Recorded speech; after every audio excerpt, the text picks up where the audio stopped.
Well, since 11 p.m. local time, there have been more than 11 Israeli airstrikes targeting a minimum of 5 areas in the southern suburbs of Lebanon's capital, Beirut.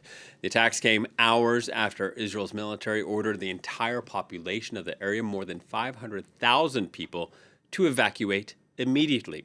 Israeli jets have also bombed southern and eastern Lebanese towns. According to Lebanon's health minister, the Israeli attacks have killed at least 123 people and wounded 683. Let's cross to Beirut now, speak to our correspondent, Renée Davis. Hello to you, Renée. What can you tell us about the latest Israeli strikes continuing this Friday morning? Right, so after yesterday's warnings of evacuation warnings all over South Lebanon and the southern suburbs, Israel has not stopped bombing in the south, in the eastern Bekaa and South Beirut. They announced that they targeted a drone warehouse, a Hezbollah drone warehouse, and Hezbollah infrastructure. But what's different this time is before they would evacuate a building or announce that was the target. Now they're evacuating entire neighborhoods, areas. So creating, hundreds of thousands of displaced. They're continuing to attack right now, and we're not sure what they're targeting at the moment. Moments ago, Lebanon's prime minister spoke. Let's listen to what he had to say. A humanitarian disaster is looming.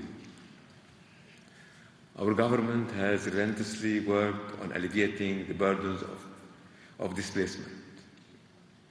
We have not spared any effort and will not. But the immensity of the problems we face and the limited means at our disposal call for a more active expression of solidarity. He says a humanitarian crisis looming. Some say it may already be there. Tens of thousands of people have fled, Renée, as you well know. You've been speaking to some of them. What have they been telling you?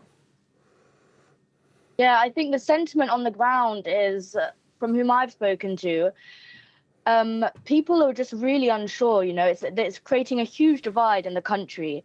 Once diehard Hezbollah supporters are now themselves questioning their own community after launching these few strikes, which hasn't had a lot of effect on Israel.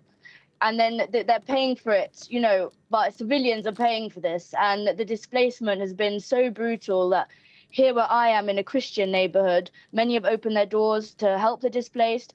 But as opposed to the year in 2024, as opposed to the war in 2024, a lot less people have been opening their doors through fear of putting themselves, their families, and their neighbors at risk.